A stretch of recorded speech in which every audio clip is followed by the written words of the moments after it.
This guy is the strongest healer on the whole continent.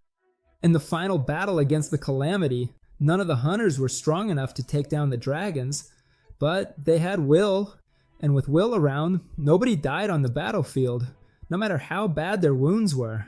But that turned out to be a curse. Their allies got fed up with not being able to die. Being rescued from death, patched up from scratch, and thrown back into war over and over was worse than just falling in battle. So they turned against the one person who kept them alive. The general drove a sword into Will's shoulder and said, "Now you know what it feels like to suffer." That was the end. With no will to fight, the army fell apart. The dragons didn't let anyone get away. And Will found out that not even the strongest healer in the world comes out alive from a dragon's stomach. But do you think that's all? Will wakes up 5 years earlier with all the memories of the apocalypse still in his head. He knows exactly what's coming. And this time, he decided he won't just stand back healing people. He's gonna learn how to fight. He'll enroll in the Offensive Magic Academy and stop relying on others to protect the people he cares about until he notices the letter on the table. The application form. If it was there, it meant he really had gone back in time. Will opens the door and looks out at the world outside. Year 416 of the Solsarian calendar, 1 week before the enrollment date at High League Academy, 5 years ago. He had thought the dragon had taken his life. He doesn't know what happened, but if his last wish was really granted, then he knows exactly what he has to do. He'll enroll at Schwartz, the Offensive Magic Academy. It was common knowledge that healers couldn't use attack magic. Will intended to shatter that idea once and for all. There would be obstacles, plenty of them, but he carried the memories of his past life and all the healing magic he had mastered in it. If he used everything he had, he could change the future. This time he would fight with his own hands. Schwartz was the best school in the world for learning battle magic. They said the elite system there could turn any mage into a frontline fighter. Someone he had met in his past life was also a graduate, but the academy's theories were kept secret. Only students had access to them. There probably wasn't any precedent for a healer enrolling at Schwartz. The question was how to make it happen. In the end, it might all come down to money. Because of the school's reputation, nobles invested heavily in it. If only he had managed to recover his fortune from his past life. But no, either way, the reward he received as a healer was generous. The problem was time. Even if he started working now, he wouldn't earn enough before the enrollment deadline. A voice calls his name. Will immediately recognizes his sister. What anonymously to his sister? He had gone back to the past, and she was still alive. She asks him if his stomach hurts. Will shakes his head, saying he just got some dust in his eye. She laughs and wishes him a good day. Will thinks that in this life, he'll be able to prevent the tragedy that will happen to her later. His healing magic would be enough. He can save the people he couldn't save before. He says he discovered something. His sister wants to know what's going on. The Magic Academy Alliance was an organization that brought together all the academies in the kingdom and made decisions about magical education. At that time, the president of the Alliance also served as the headmaster of Schwartz Academy, but there was a period when he practically disappeared from the meetings. That same day, at the headmaster's estate, he was standing next to a bed. His granddaughter lay unconscious, drenched in cold sweat. He rests his hand on her face and calls her Marie. He says that today's healer wasn't good enough either, but that he'll find someone who can cure. He asked her to hold on a little, Elder. That's why the president kept disappearing. He was completely consumed by caring for his sick granddaughter. In the previous timeline, the healing magic of the time couldn't save her, and she died. Then someone comes in through the window and asks if the principal would be willing to let him take on that job. The principal recognizes the boy right away. It was Will, the scholarship student from High League, whose talent in healing magic was well known within the Alliance. Although he didn't expect him to be the type to come in through windows, Will scratches his head and laughs. He thinks that his past self would never have done something like that, but losing a life might have made him bolder. Either way, there's no time to lose. Not for him, not for the girl, and he can heal her. The principal asks what his intentions are. Will says they can talk about that later, and that first he needs permission to treat his granddaughter. The illness has progressed faster than he expected. The two of them stare at each other for a few seconds. Then the principal gives in and tells Will to show him what he's got. Will sits down next to the girl on the bed and looks ahead, a little tense. He thinks the principal of an offensive magic academy has exactly the kind of eyes you'd expect. The kind that would end your life on the spot if you made a wrong move. Even so, he takes a deep breath, takes her hand, and starts using his healing magic. His mana capacity decreased when he went back to the past, but he still remembers the formulas. The formula to treat Zora's disease wasn't supposed to be discovered for another 2 years, but his current self already knows it. The girl opens her eyes. Will lets out a sigh of relief and says, "Thank God it worked." With a smile, he tells her that her energy is completely drained and asks her to rest. She turns away, a little embarrassed, and agrees. The director asks if Marie's really okay. She confirms it and says she can't remember the last time she felt this lightness. The old man almost bursts into tears on the spot. He says he understands. He completely understands, and that's a huge relief. In another room, the director thanks Will.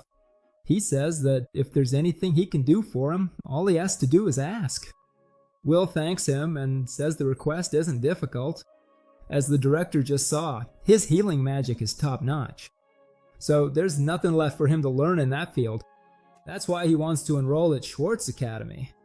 The director asks if Will really wants to use a talent like his at an offensive magic academy instead of a healing one, and if he understands what that means. Will confirms it. The director studies the boy's eyes for a moment. Then he says that his authority exists exactly for days like this, and that he'll take care of everything. He shakes Will's hand. In another room, a man comments that old fox, just when you least expect it, goes and does something so reckless. He wonders if Will, a soft healer like him, will even be able to keep up with Schwartz's curriculum. On the day of the entrance ceremony, the director gives a speech in front of everyone. The academies. Schwartz Academy is a boarding school specializing in offensive magic with a unique curriculum, vast grounds, numerous training fields, research facilities, and a huge library. It has influential students and receives direct support from the kingdom. There is no better institution for learning offensive magic. No healer had ever enrolled there this summer. The director is certain that many difficulties await Will. But if he studies at this academy, he can become a true mage. Will thinks about his past. Here, in this place, he'll change his destiny. After enrollment and classes begin, Will runs into his first obstacle. A teacher tells him to begin. Will agrees. He conjures a fire spell in the palm of his hand and fires it, but only smoke comes out. The teacher calls it another failure.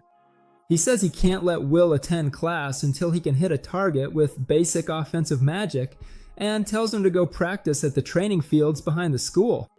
Will apologizes and asks if the teacher can at least show him how to do it. There's no way to practice something he doesn't know. The teacher replies that teaching a healer is nothing but a waste of time. Will asked if he could at least study theory in the library, but the teacher was blunt. There weren't any books for healers there. That's when a blonde student suddenly cast a spell and shot it right at him without warning. It hit the ground. The blonde laughed and asked if he couldn't even dodge a basic attack. This was an offensive magic academy. There was no place for the weak who didn't even know how to protect themselves. In other words, it was his own fault for getting hit. The teacher agreed with the student. He said Will should ask the Healer Academy to take him back.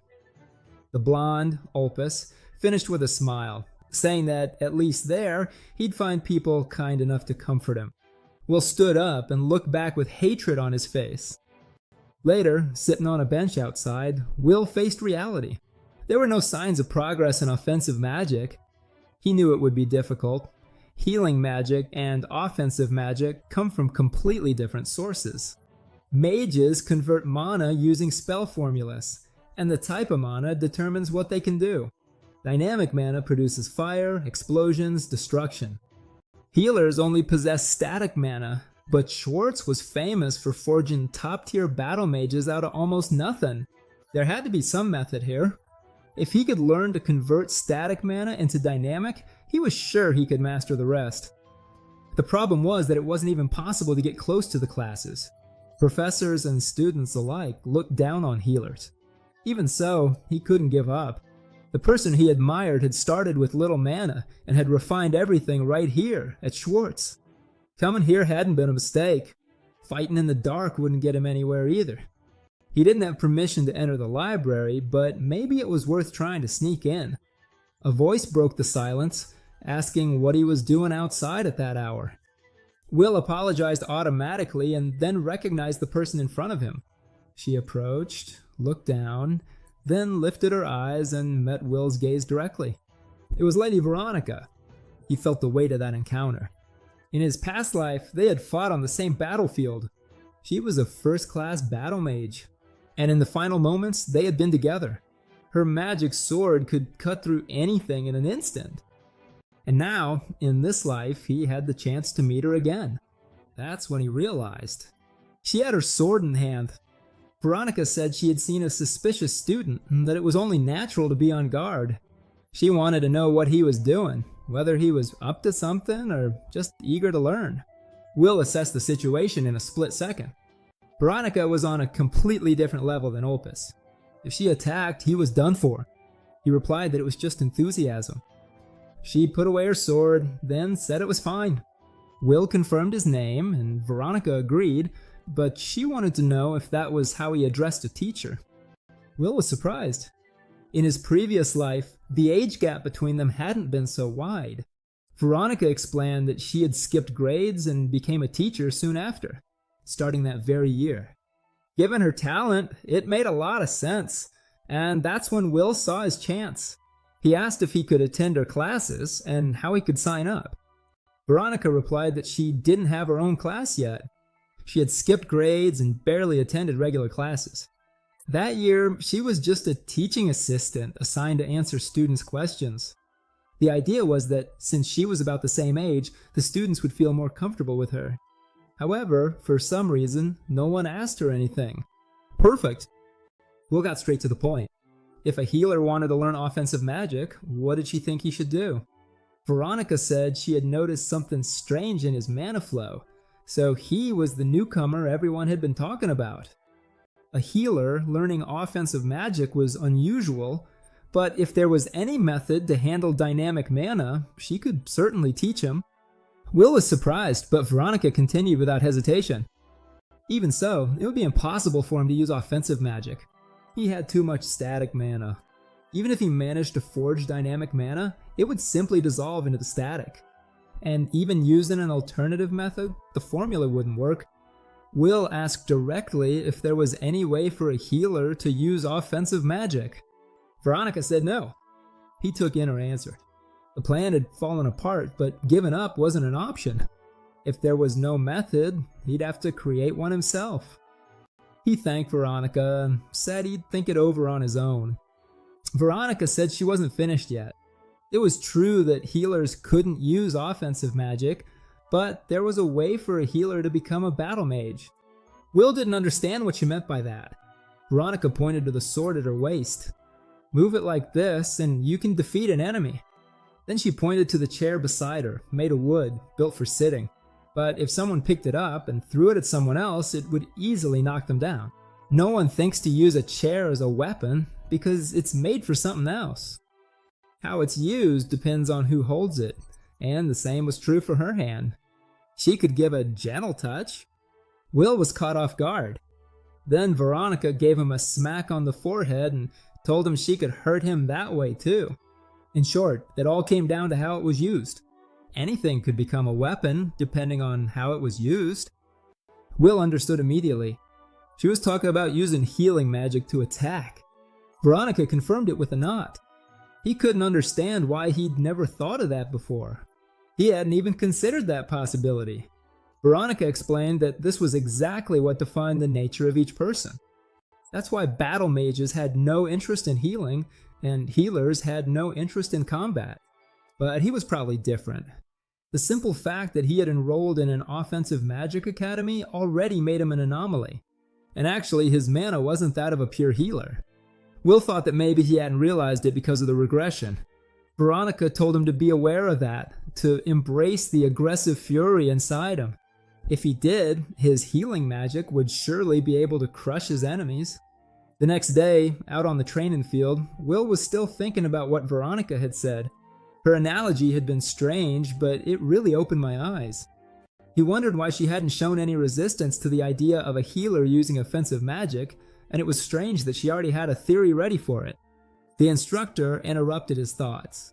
Since the class had an odd number of students, Will would also be participating in that day's training matches. The fact that he couldn't use offensive magic was his own problem. Even if he got beaten up one-sidedly, he would reap what he sowed, and the matchups had already been decided. Will would be facing Altus. It was an obvious setup. Opus Omen came from a well-known noble family and was always surrounded by lackeys. But from what Will had observed in class, Opus wasn't just any guy. He was a true battle mage. Opus shouted that healing magic wouldn't work against humiliation, and that Will would run home crying after getting beaten up. Will found his personality irritating in a way he hadn't expected. In the past, he would have ignored it, but this time the guy really got on his nerves. He wanted to test Veronica's theory anyway, and maybe fight back a little. He formally addressed Opus and told him he wouldn't accept a loss. Will replied that he had no intention of giving up, but that he had a proposal. If he lost the fight, he would admit he had no talent for offensive magic and would leave Schwartz. The instructor said that was a wise decision. Will went on, but if he won, he wanted permission to attend regular classes. The instructor asked what kind of nonsense that was. Opus shouted that a weakling was clinging to an impossible illusion just to cope with his fear, and that if there was nothing to break, there would be no fun in it. Yes, it is. The instructor closed the discussion. Impossible hypotheses were a waste of time. Both should take their positions. He raised his hand and asked for the game to begin. Ulpius focused and summoned several daggers around him. He shouted at Will to behold the creation magic of his sword. Countless swords conjured out of thin air, ready to strike at a deserter who couldn't even use basic offensive magic. Will focused right after, channeled his healing magic, opened his eyes with complete concentration, and started dodging the swords from side to side. Ulpius was surprised. Will reflected as he moved. The true essence of his healing magic was the manipulation of life, controlling vital activity and maximizing the body's natural healing power. But healing wasn't the only thing he could control. If he turned that into an offensive form, Ulpius would shout at him to stop acting like he was special just because he got lucky. Will activated physical reinforcement, grabbed one of the swords in the air, and with a single movement knocked down all the others. They froze, suspended for a moment before falling to the ground with a dull thud. That's exactly what he needed. He placed the dagger in front of him and said he was just borrowing it. He was ready to fight. The crowd had no idea what had just happened. Someone asked if that was offensive magic. Will thought it wasn't. It was healing magic used in an offensive way. Apparently, no one else could tell the difference.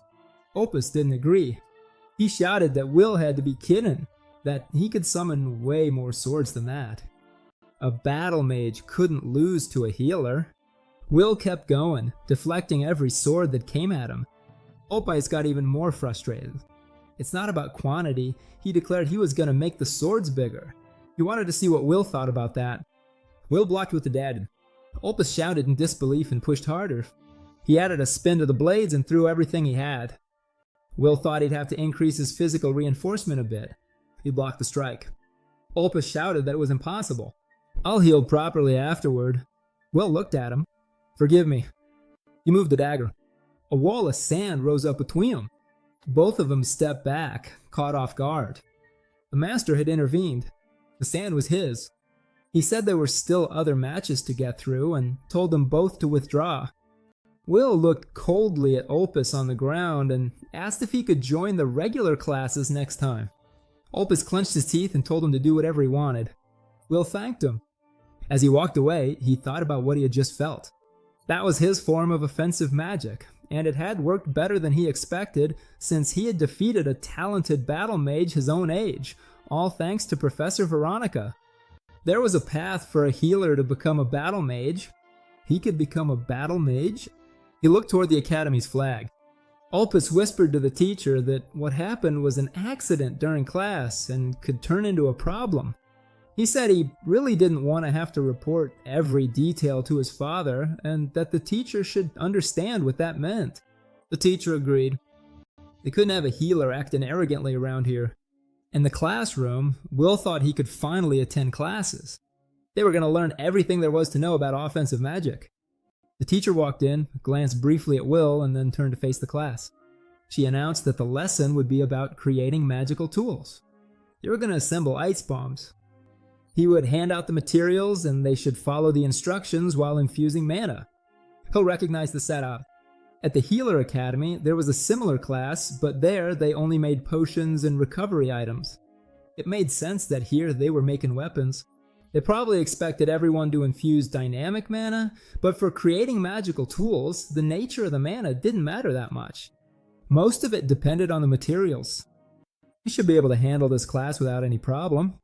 Did he start adding the powdered flame tree branch to the ice golem fragment? Then the mana stone started to glow differently. Will wasted it with physical reinforcement. The explosion shook the bottom of the room. Will was lying on the floor surrounded by ice spikes, staring at the ceiling like an idiot. The professor called him out on the spot. He wanted to know what Will thought he was doing. What exactly was he doing? Will explained that the stone had activated even before he infused it with mana. But the professor wasn't interested in excuses. He was deducting points from his grade. Laughter came from the back of the room. Opus laughed along with everyone else, looking at Will with that strange expression. Will stared back at him. In the next class on magical creatures, a salamander was right in front of him. The professor warned that students with low grades should sit in the front row and pay close attention. Will had barely finished processing how close he was to that thing when the salamander spat fire at him. He blocked it with a pie. The professor asked why he was holding the cauldron. Will said it was necessary. The cauldron was confiscated, so that's how they want to play it, Will thought. They let him attend classes, but they have no intention of letting him learn anything. A girl was watching him from afar, with a slightly uneasy expression. The harassment didn't end there. The professor kept calling on Will to answer questions about material he had never seen before. Outside the classroom, someone told the instructor that Will had misbehaved and that he had missed dinner because of it. Back in the dorm, Will lay down staring at the ceiling. The wind was blowing against him at this school, and it was relentless. There was still a mountain of problems ahead, but he was making progress and couldn't let this little bit of harassment get in his way. On top of that, he fought with his own hands for the first time and won. He really could become a battle mage. He had also managed to get a textbook. He needed to review the day's material. The next day, Will arrived at the classroom and there was no one there. It was class time, but the teacher hadn't shown up. The only other person there was that girl from before. It seemed like the class had been moved to another room and no one had bothered to tell him. Will walked over and apologized. He asked her if she thought the classroom had been moved. She said she'd been thinking the same thing. Then she added that since she was the only one there with Will, the student, the teacher, and everyone else hated. She figured that was exactly it. "I think we're on the same side," she said. "Hated loners go well together." Will found the line a bit harsh, but her tone was somber enough to sound sincere. Either way, he was happy to make a friend. He said it was a pleasure to meet her. She said the pleasure was hers. Her name was Erica Glenn. Will told her she was his first friend at the academy. Erica replied that in that case it was hard to avoid. After all, he barely attended classes, and on top of that, he was a healer. Everyone said healers were weak. She herself attended every class and was a battle mage, but she didn't have any friends either. Will thought about that. Setting his personality aside, the discrimination against healers was deep-rooted. In his previous life, he had been recognized too quickly to face that kind of thing. But at an academy specializing in offensive magic, the prejudice was strong, and studying there meant having to fight against it too. Erica sighed and asked him why he had come to Schwartz. Will said that being born a healer wasn't a reason to stay out of the fight. Erica seemed surprised. He said he had his reasons and asked her why she had come. Erica explained that she came from a small noble family in the countryside. No children had been born, and her parents were worried about the family line dying out.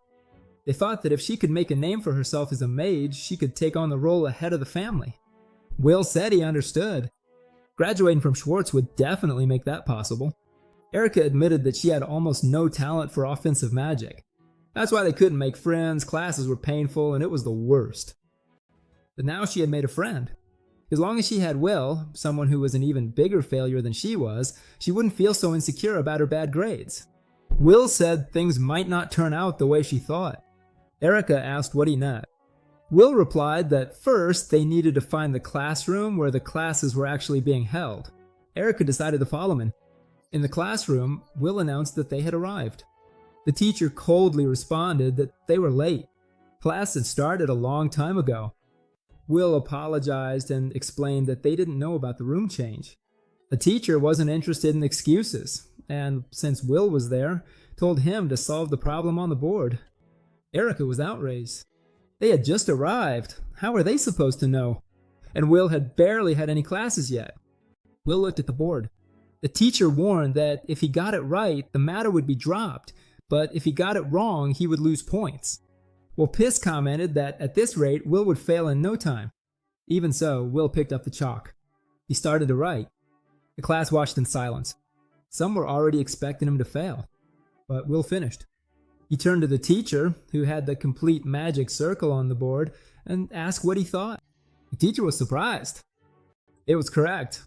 He told Will to sit down, and Opus let out a gasp of surprise. Erica couldn't understand how he had done that. Will returned to his seat with a calm smile and continued following the lesson. After class, Erica ran after him, wanting to know how he had solved the problem. Will explained that it seemed complicated, but it was just an application of the examples from the book he had studied beforehand. Erica asked him if he had read that book on his own. Will confirmed that he had read it the day before. Schwartz's textbook was flawless. It covered everything from the basics to advanced applications, without any nonsense. Exactly what you'd expect from the best magic academy. Just reading it was enough. Besides that, he had always been good at theory, and the reasoning he brought from his past life helped a lot when it came to understanding offensive magic. He ended up staying up late, but it was fun. Erica's jaw dropped. The material was way too dense to absorb without a teacher, and she had thought Will was the weakest student in the class. If he was at that level, where did that leave her? She asked him not to leave her behind. Will put a hand on her shoulder and said it was okay. He would teach her everything she didn't understand. After all, they were friends. Erica thanked him. Will thought to himself that he hadn't come to Schwartz to make friends, but having Erica around opened up new possibilities for him. Then he told her that he needed a favor in return. The classes weren't just theory. The next one was general offensive magic, which was exactly the reason he had failed and been kicked out of all the classes before. He could manage now. He had even beaten Opus, but general offensive magic was still out of his reach. He had a plan and needed her help. He explained the difference. General offensive magic used formulas that had already been analyzed and structured, accessible to anyone who learned them. Unique magic, on the other hand, was created within the user and only worked for that specific person. Schwartz had separate classes for each type. For unique magic, there wasn't a single right answer, and there he could get by using his offensive healing magic.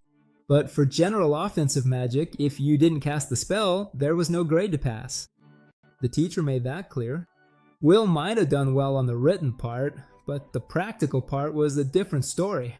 If he didn't cast offensive magic, he would fail. The task was simple. Hit the target with a fireball, the most basic spell of all. Without that, he could forget about moving forward or graduating. The teacher suspected that Will had used healing magic during the mock battle, and the story about his movements improving after being healed even made some sense. But general offensive magic was something completely different. Someone as incompetent as him should just drop the class. Then the teacher noticed something. Will was smiling, and there was fire in the palm of his hand. Will felt a quiet sense of satisfaction. The teacher hadn't noticed. The day before, when he was with Erica, Will had asked her to create a fireball using general offensive magic. He stored the spell inside a salamander's tail and hid it in his own hand while healing it, so it wouldn't get burned. Erica wanted to know if that was even possible for a healer and who the heck Will was. A moment before releasing the spell, Will used healing magic to activate the stored flame charge inside the salamander's tail. To anyone watching from the outside, it looked like they had conjured a fireball right there in the palm of their hand. The projectile flew straight and burned the training dummy. Will turned to the teacher with a calm smile and asked what he thought. The teacher stared for a moment. That was definitely the flame of a standard spell. It's possible the kid really did learn it. Will passed. He could go back to the line. Erica's jaw dropped. Opus clenched her teeth. Later, in the classroom, Opus got straight to the point. What was going on here? The teacher said he'd like to know that too. Opus wasn't interested in explanations. A healer had dared to challenge him, and he wasn't about to put up with sharing a class with that kind of guy. If necessary, he'd tell his father and the whole class would be over. The teacher tried to reason that that was too much. Opus cut him off. Use whatever means necessary, but get that guy out of my sight. Opus left. The teacher was left alone in the room thinking. Trying something outside of class was risky. If he got caught, it wouldn't be the same as a spoiled rich kid doing whatever he wanted. But sometimes you had to take risks to protect your own position. Just a simple healer acting like he owned the place, who didn't even know what the other teachers were up to. He wasn't gonna let that kid ruin his life. He'd have to deal with him personally. After school, out on the training field, the teacher got to work. He figured Will was feeling pretty good about himself, and that wasn't a compliment. He had missed several classes since registration started. How did he plan to make up for that? Will thought about telling him straight out that the absences were the teacher's fault, but decided it wasn't worth it. He explained that he'd asked a classmate for the material he'd missed and studied on his own to catch up. There was no problem. The teacher didn't move. In cases of absences, makeup classes were mandatory, and the content was decided by the instructor in charge. It would be a simulated battle against him personally. Will took a second to process that. A teacher fighting a student? The teacher said he'd give him an advantage. Given the difference in skill, landing a single hit would be enough to pass. Since he was being so generous, there was no reason to argue. What the teacher didn't say out loud was what he was thinking. With that magic, the boy's attacks would never even get close. All he had to do was hit him until he understood the difference in strength. Then he'd listen to what he had to say. Will agreed, he'd do it. The teacher smiled and activated his magic. Will had seen that magic once before. It was the one that raised the ground. He dodged it quickly, but then an attack came from above as well. He ducked, and the next one came up from below again. The teacher asked with disdain if running away was the only thing he knew how to do. Will straightened up, analyzing the situation. Unlike creation magic, this style manipulated the existing terrain, which was why it was so fast, and the range of attack angles was huge, but it wasn't unavoidable. He jumped, dodged the blows, and kept moving forward. The teacher activated another magic circle on the ground, raising walls on either side of Will to trap him between them. He smiled. Will used the walls as leverage and jumped over them, closing in with his weapon in hand. But when he got close enough to land a hit, the teacher turned to stone. Will dodged the spuddicks. The teacher said the boy was weak, that he couldn't even break through his absolute form with that level of power. He had never heard of a healer using healing magic to attack, but it was just a cheap imitation. Wanting to be a battle mage with such pathetic magic was almost ridiculous. Will replied calmly. Through healing magic, he studied the human body in depth and learned that people generally live while unconsciously suppressing their own strength. The reason was simple. The body can't withstand its full power. If someone tried to exert force beyond that limit, their own body would break. The teacher responded with disdain. Will was just trying to lecture him because he couldn't win against offensive magic. Will calmly replied that either way, even if you removed the limiter to unleash more strength, the body would end up damaged. But he was a healer, so it didn't matter if he broke his arm. The teacher was caught off guard. Will approached with a crooked smile, saying he hated pain, but he could heal himself on the spot. So let him try it right now. He moved with all his strength. The blow landed cleanly, and the teacher's glasses flew through the air. Will said it wasn't a good idea to arbitrarily decide a student's limits. He had learned that when Professor Veronica suggested using healing magic offensively, and that there was nothing dumber than declaring something impossible, he could become much stronger. But before he could finish the sentence, Will spun around sharply and dodged a blow from the teacher.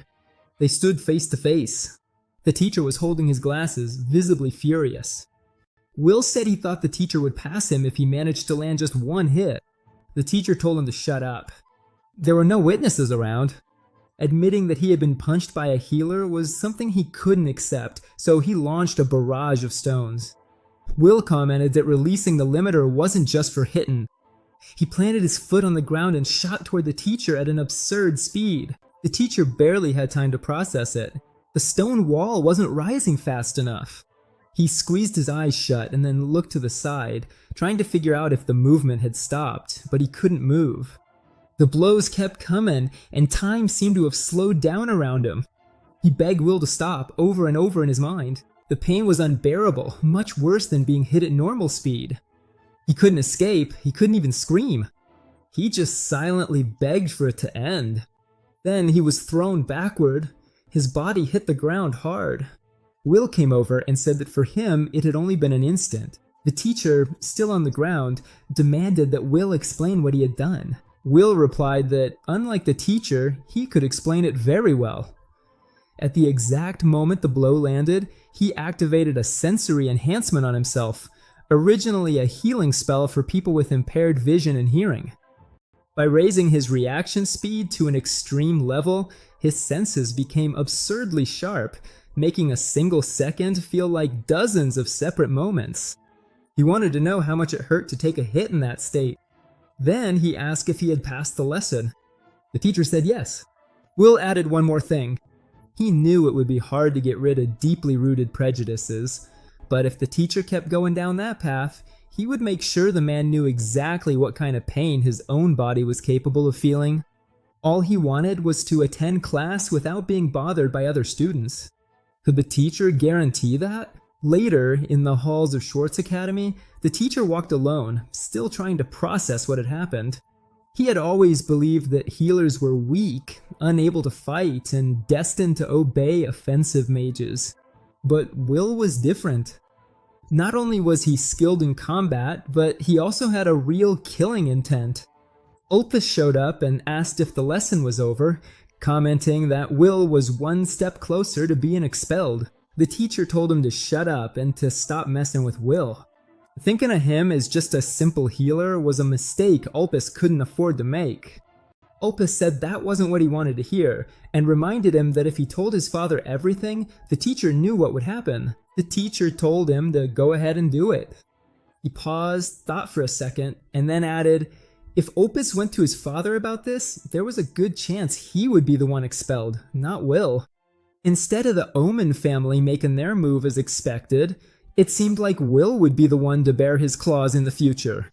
Opus was left alone in the hallway. He slammed his fist against the wall in frustration, cursing the situation closing in around him. A few days later, in class, Will yawned. Things were pretty peaceful. Apparently, the teacher had talked to Opus because sometimes he looked at Will with resentment, but he never did anything. That allowed Will to focus on his studies, though it wasn't enough. To change the future of humanity, he needed to become much stronger. The idea of using healing magic to physically enhance himself was solid, but what he was doing was basically just hitting and kicking with brute force. Sensory enhancement worked for intimidation, but compared to the versatility of a battle mage, he still had a long way to go. He needed to think of new approaches. He called Veronica. She said that before anything else, she wanted to tell him something. Will asked what it was. The professor said he had done well. He had become a big topic among the teachers. For a healer, keeping up with the classes at Schwartz was quite an achievement, though most of them seemed pretty unhappy about it. Will thought he could have guessed as much. He asked her if she was hiding the fact that she was the one who had advised him. Veronica said she wasn't hiding it.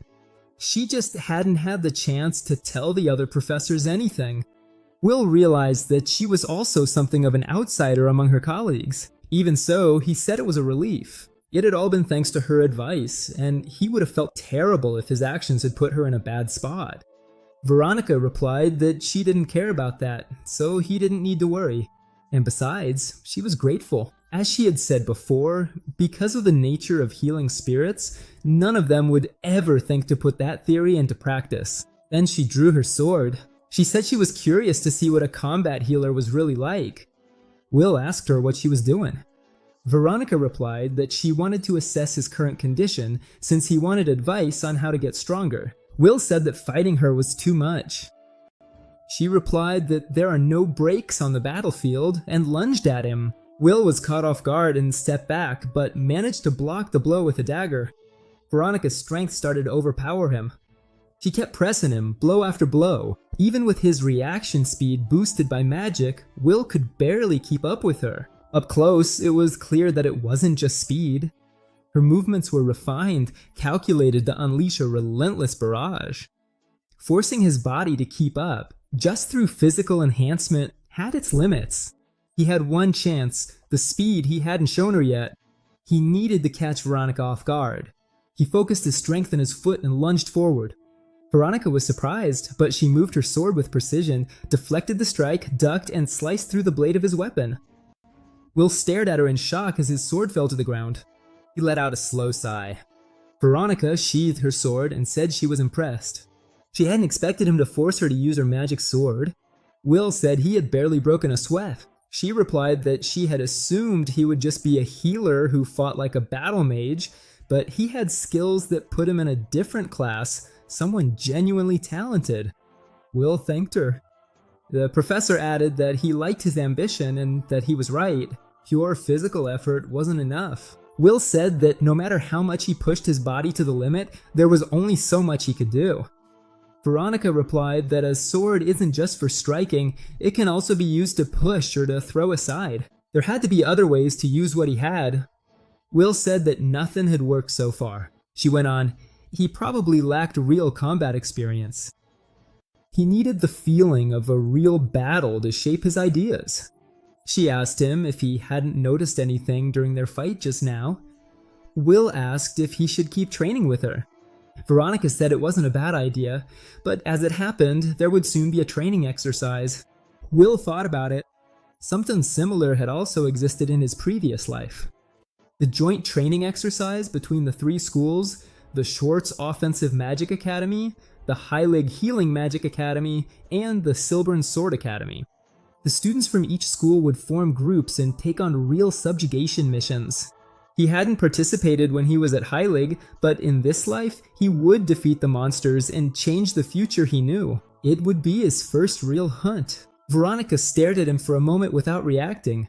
Then she explained that to participate, he needed to prove his skills in the Academy's selection exam. He had heard about a student who was called a prodigy among that year's first-year students. Will needed to aim for first place before any of that. Will asked how the exam worked. Veronica explained that the candidates fought each other. About 100 people signed up every year, and those who demonstrated strength were selected. Will took in the information. It all came down to combat. He figured there would be few candidates willing to participate on their own, but that proactive attitude must have been part of Schwartz's style. The thought brought memories to the surface. He wondered what his mentor was doing now. Veronica added that either way, the so-called prodigy had already surpassed some of the teachers. Reaching first place wouldn't be easy. Will thought the kid must be better than that teacher. Then he asked her if she hadn't met this student in person. Veronica said that apparently there was a teacher involved, so no one came to ask questions. Will felt that wasn't the only reason. She told him not to worry, she would help with the training too. Will thanked her. On the day of the selection exam, Will walked, thinking the day had come in the blink of an eye. He had prepared as much as he could. Now was the time. A voice called his name. Will recognized it right away. Director Alnilam Govman. Alnilam said it had been a while and that his granddaughter had been doing well since then. Although Will had saved the girl, the director regretted not being able to see him after that and knew that adjusting to Schwartz must have been difficult. Will replied that at first he had some trouble, but now he was completely fine. He added that he was aiming for first place in the exam. The director laughed, saying that was impressive. A voice cut through the air behind him. It was a teacher, and there was nothing friendly about his tone. He commented that it was a joke that this guy wanted first place. As the training supervisor, he said he'd love to teach punks like him a lesson. Will recognized him immediately. In his past life, he had crossed paths with this man, the Purple Lightning Goat, an offensive magic user whose heroic feats in the Great War were legendary. Personally, Will didn't have fond memories of him. Goat continued, combat was all about talent, and training or effort couldn't replace it. Being a healer meant Will didn't stand a chance of winning. Will looked at him coldly. Al-Milam stepped in, saying that the exam would begin shortly and that the results would speak for themselves. There was no point in arguing there. Goat agreed offhandedly and added that, in any case, it would be Sirius who would face Will. A young man with long white hair approached. Sirius Blueknot nodded to the headmaster. Will thought, so this was the prodigy, the opponent he needed to defeat to take first place. The two of them looked at each other and something lit up in their eyes. Al-Milam commented that having a fiery spirit was good, but it was time. They should go in. Everyone walked toward the arena. The other students buzzed in the stands as the participants lined up and stood up. Will noticed Erica among them and asked her if she was participating. She replied that if she didn't, they'd cut her attendance to some classes. Opus looked at Will with a gaze full of anger. Will smiled at Erica, who made it clear she'd rather be anywhere else. Al-Milam spoke up and said he was proud to see so many participants once again that year. He asked them to let passion and fighting spirit guide their hearts. He explained that the preliminary round was a survival match. Whoever lasted until the end would move on to the main event. Will did the math in his head. 100 people on a battlefield, a lot of people. Al-Milam anticipated the reaction and told them not to worry about the numbers. Then he raised his staff. A huge portal opened beneath everyone's feet. The ground turned into a starry sky. The students looked around, unable to understand what was happening. Al-Milam announced that they were leaving. Will appeared in the middle of a forest. He recognized the place. It must have been the one behind the academy. A voice sounded nearby and asked if he could hear. The teleportation had scattered everyone on their own. They should avoid strong enemies and cooperate with anyone they knew.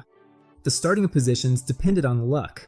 Will muttered that a spell capable of teleporting 100 people at once was just absurd. The headmaster ignored the comment and declared that the selection exam had begun. Will immediately jumped and landed on top of a branch. He compressed his presence to the minimum, suppressing his vital signs so he wouldn't be detected. But when he looked back, there were already 3 students fighting nearby. One of them ordered his golem to advance. A girl ran toward the other 2 with a magic hammer in her hand. A third, a blonde, unleashed a snowstorm and froze them both in place. Will watched everything closely. It was a good opportunity to study a variety of offensive spells. It would be a waste to just stay on the defensive, only trying to pass the test. Besides, he wanted to try a few things himself. The Golem Boy defeated the other tier. He celebrated loudly, saying that everyone must have seen how strong his golem was. Will appeared behind him before he could finish his sentence.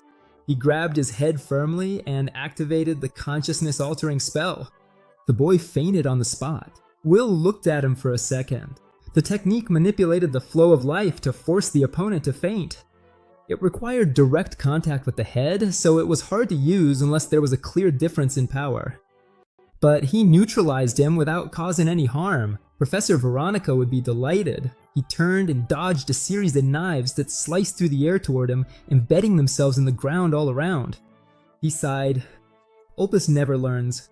The noble said he didn't know what he was talking about, that he just wanted to pass the exam, and that he was going to use everything he had to do it. The 2 companions behind Opus moved together. Opus conjured knives with his magic formulas. The second one coated the swords with poison. The third one replicated everything with shadows, multiplying the poison knives several times over. Opus warned that the knives would pierce skin at the slightest touch. With that many, it didn't matter how fast Will was. He wouldn't be able to dodge them all. The swords were thrown. Will calculated quickly. He could neutralize the poison with healing magic, but getting scratched all over by that, even with physical enhancement, was gonna be a problem. He activated the healing spell in his hand, then something threw itself in front of him. The golem blocked everything, absorbing the knives like a shield. Opus didn't understand. The golem belonged to the boy Will had taken down. Will figured out what had happened. Healing magic normally only works on living beings, but the golem operated through a mechanism powered by the summoner's blood. He couldn't control it precisely, but by injecting life force, he could guide it enough. The golem moved toward the group. It landed a clean punch on one of the underlings and sat on top of the other. Opus complained that his men had been defeated so easily. Will was already standing in front of him. He grabbed his face with one hand. "Good night." Opus passed out. Elsewhere in the forest, the golem was facing off against a water spell. Will watched from a distance, satisfied. Physical enhancement limited him to close combat, but the golem covered exactly that weakness, and there was still time to study the other students' spells. Then a hurricane formed in a corner of the forest. Will frowned. What was that now? The gust came toward him. Will jumped to dodge it, and the cyclone passed by. The golem and the nearby students were all knocked down at once. When Will landed, he looked to the side. Someone was approaching. He was serious, exactly as Will had expected. Impressive skill. Someone who wouldn't be easy to beat. Will was still weighing whether it was worth trying that when the principal's voice cut through the air. That's enough effort. The preliminaries were over and all four had advanced. The main event would be held the next day in the arena. For now, they could take care of themselves. The teleportation spell would activate in a few moments. Will watched his rival from a distance. Sirius did the same, holding his gaze and not looking away until he disappeared along with the others. Will couldn't wait for the next day either. Back in his dorm room, he opened his journal and jotted down a few things. What could he do before the main event? What did he need to think about? The night was quiet. Outside, in the hallway, not so much. Some nobles were complaining among themselves. That guy was way too strong and had even healed everyone who'd been knocked out. Wasn't that enough to make them give up? Opus told the two of them to shut up. They came from weak families, so they didn't understand. The teachings of the Omen family were clear. Healers had no place among real mages. If someone found out that a healer was holding him back, what would his father say? The other two exchanged a look. They said he could do whatever he wanted, but they wouldn't get hurt over it anymore, and they walked down the hallway without looking back. Opus stayed there, boiling with anger. He didn't need magic to get rid of Will. In his room, Will was studying as usual when someone knocked on the door. Too late for a normal visit. He felt something was wrong even before he opened it. It was Opus.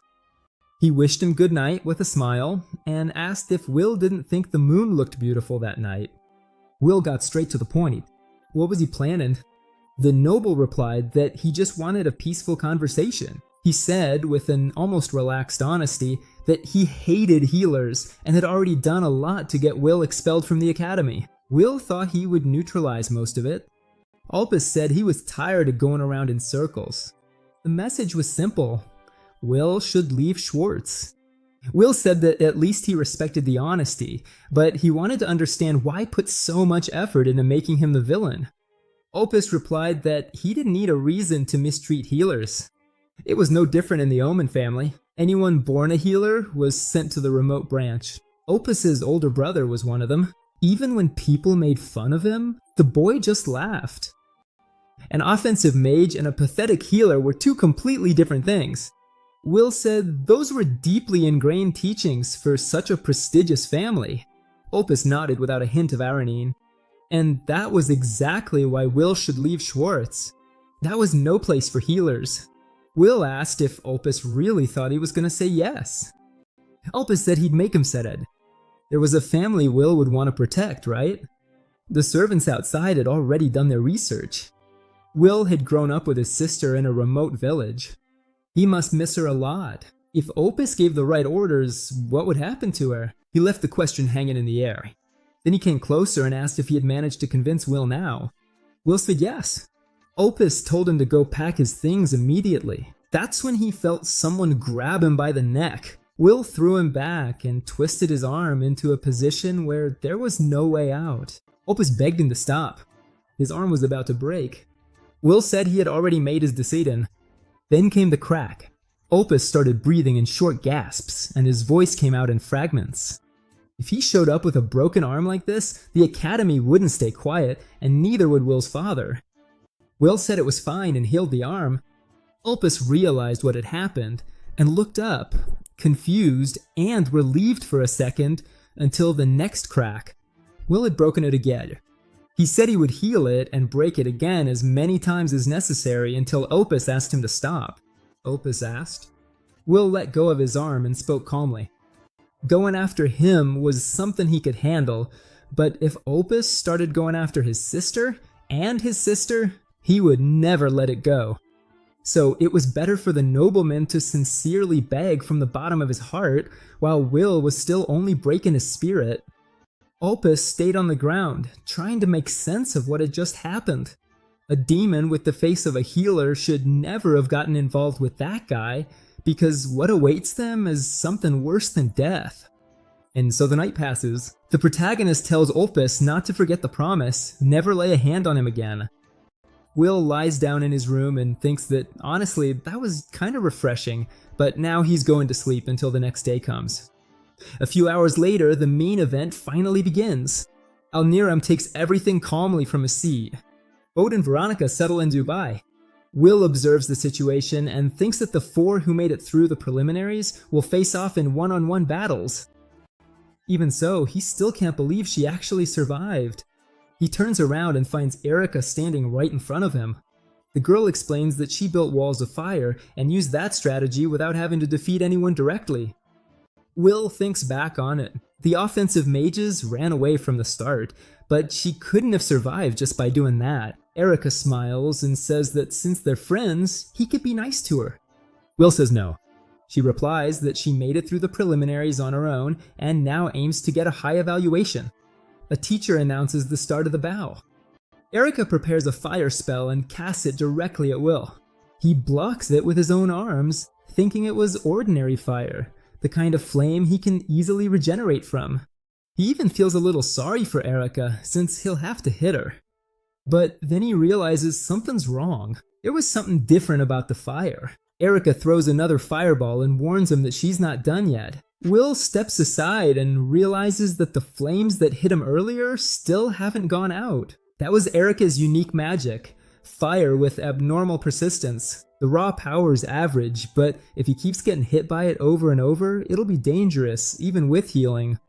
When he saw the walls of flames earlier, he thought it was just a property of the salamander tail, but it was actually Erica's influence.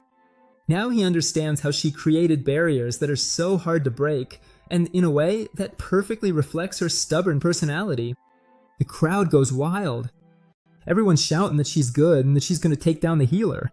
For a moment, Erica wonders if she can really beat Will, but she quickly pushes that thought aside. She also made it through the preliminaries. She tells him it's time to give up. Will says that's fine and that he was just about to fight back. He heals his own hand as he speaks. Erica activates another spell, declaring that it's time to make sure. Will cracks a smile. If the flames don't disappear, he'll use them to attack. Erica watches as the flames wrap around his fists. Will approaches her. The girl holds out her hands and says she gives up. She falls to her knees. The winner is announced. Will thinks that even after winning, healers still don't get any respect. The crowd yells at Erica not to give up like that if she still considers herself an offensive mage. Erica looks at the crowd and says they were just cheering her on a moment ago. She apologizes. Will helps her up and tells her not to worry. He thinks she fought well. She has a good chance of passing. Her eyes light up, but Bode appears behind her and interrupts the moment. Now that I think about it, he says healers are worthless trash. Giving yourself up to trash makes you even worse than trash. She clearly failed, she should leave.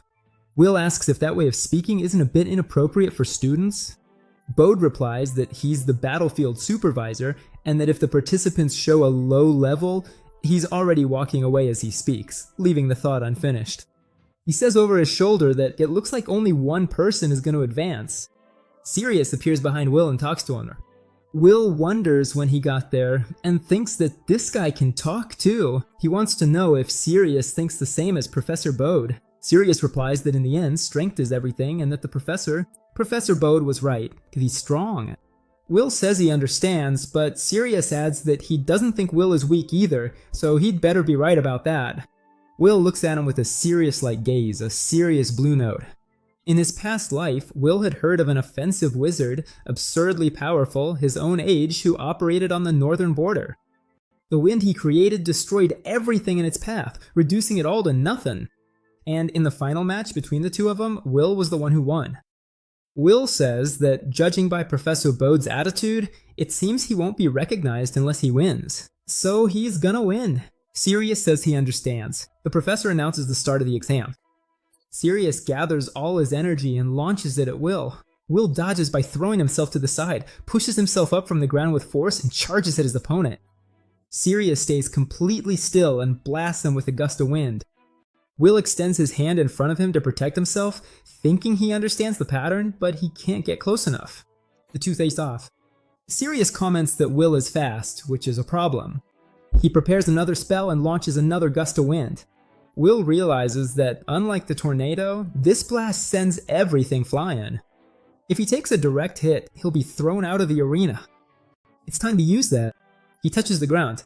A tree bursts from the ground and grows in seconds into a massive structure right in front of him. Eric's eyes go wide as saucers. Was that healing magic too? Will had gotten even stronger. Will keeps a smile on his face and asks what Veronica thinks. Veronica looks at the tree and starts to speak, but Will cuts her off. He explains that he channeled life force into the plants and made them grow rapidly. He learned about offensive plant magic at the library and thought he could use it. With that, he has several tactics depending on the type of plant. Then he starts to lose consciousness and falls into Veronica's arms. She asks him if he's okay. Will confirms, wondering if he had drained his mana. The book didn't say it was such a heavy technique. Veronica says exactly what he was thinking. Destroying is easier than healing. Healing magic consumes much more magical power, and recreating something with it is probably less efficient than using regular offensive magic. Will realizes he needs to choose carefully when to use it. He never had the talent for offensive magic to make up for the cost, but he managed to surpass his own limit. On the other side, Sirius raises his hand and sends out gusts of wind that split the tree in two. Will analyzes the pattern as he watches. A tornado that throws enemies, an explosion that blasts the sides, wind blades for large structures. Anyone who gets close will be hit by the tornado. Powerful spells with no openings. Exactly what you'd expect from a top candidate. But Will has already decided that he'll become stronger too. He jumped towards Sirius. Sirius says that no matter how many times he tries, he'll never catch up to him. Will goes flying again. Even so, a smile appears on his face. Sirius doesn't understand, and then a tree hits him on the shoulder. Sirius doesn't understand what just happened. He'll explain. The tornado protects the surrounding area, but not underground. The plant sends roots through the ground and they grow everywhere. Sirius looks ahead, holding his injured shoulder. Will asks if he really cares that much about Professor Bode. The two always seemed completely incompatible. Sirius replies that Bode is strong and teaches him. Will responds by saying he wouldn't need that. He comes from a prestigious family, but Sirius explains that, in his family, magical ability is everything. Age and gender don't matter. The strongest becomes the leader, and everyone else is a rival in the fight for succession. His father never taught him magic. Will gets it, and Sirius adds that's why he follows the professor. It's the most direct path to becoming stronger. Then he asks if they're done yet because his shoulder is killing him. Everyone is caught off guard by how casually he said it. Will looks up with a smile. Behind Sirius, a wind dragon begins to take shape. Sirius says he'll handle this and sends the dragon toward the protagonist. Will realizes how serious the attack is. Lately, he's been thinking about this. Offensive mages tend to hold back during training matches. That's exactly why he tries his best to fight for real. Having talent, a good family, or a tough past doesn't make anyone better. Everyone has something. And that's exactly why he wants to really beat Sirius right now. Sirius asks what this is about. Will says he was just thinking out loud, but now he's gonna use his best seed. Vines shoot out in front of them. The leaves open up at that very moment. Will summons Yggdrasil, the world tree, with everything he's got. Normally, it would take a long time to grow like that, and forcing that growth uses up way more magical power than any other plant. But the more power he puts in, the more power it carries. The tree charges at the dragon. The dragon splits the tree in two and keeps moving forward. Sirius sighs. He watches the pieces of the tree fly through the air, and then they start to shine in the sunlight. Sirius doesn't get it. How is he still in one piece? He'll explain. This plant has ridiculous vitality. Even a single branch can keep growing without stopping. While Sirius was creating the dragon, his defense was completely wide open, and the world tree didn't waste that opening. Yggdrasil struck Sirius head on. Sirius falls to the ground, injured. Will points a sword at him. Sirius says he lost. The announcement sounds. The winner is Will. The crowd buzzes with excitement. The healer defeats Sirius in a direct duel. Maybe he really is strong. Sirius looks down and sighs. Will extends a hand, saying it was close. Exactly what you'd expect from a prodigy. Sirius replies that it still wasn't good enough. Will doesn't get it. It was a great fight. Before he can say anything else, Bode appears and hits Sirius with a lightning bolt. The boy falls even harder. Bode kicks the tree away from him. Then he picks him up in his arms and tells him he failed and that he'll train him again. The crowd murmurs that he's being too hard on him. Bode turns to everyone and says, the same goes for any idiot who's watching. He can't accept that a healer ended up in first place. A deathly silence followed. Will wonders if this is going too far. He's the one who won, but that doesn't mean Sirius is weak. It was a good fight, and if they fight again, Bode cuts him off. He says Will shouldn't even bother to answer him, talk about a good fight, or about future potential. That's nonsense. On the battlefield, skill is everything. Whoever loses is treated like trash and loses their life. It's that simple. Will thinks that Bode is doing this to his own student, and then speaks up. He defeated Sirius and proved his skill. Being a healer doesn't mean being weak. Bode replies that this level is strength. In the past, Bode and his companions pinned Will against the wall. Will said that healers don't fight, but they can help everyone with their healing magic. It was a division of roles, and without teamwork, humanity would perish. Bode was silent for a moment, and then spoke. His students stood on the front lines to buy time while the others escaped, but those cowards were taken down by small monsters as they ran. The students who stayed behind and fought with nothing to gain lost their lives, and the healers couldn't even reach the battlefield, let alone save them. For trash like them, that was exactly why Sirius had died. Bode withdrew his fist and his eyes filled with tears. Will admitted that Bode was right. Being weak means you can't do anything when it matters. But in an era where monsters will only keep getting more dangerous, the strong can't afford to be selfish. Will clenched his fist and said, people like him who have nothing need to become strong. Then he asked directly, if he defeated Professor Bode, would he be recognized? Bode gave a slight smile. He said that once a match is declared, all the weak should step aside. The narrator noted that Bode couldn't admit out loud that he wanted a real fight, but the young man made it clear that when the time for selection came, the rules would be his. The host looked at Will. Will simply nodded. The narrator sighed and announced the special match, Professor Bode versus Will.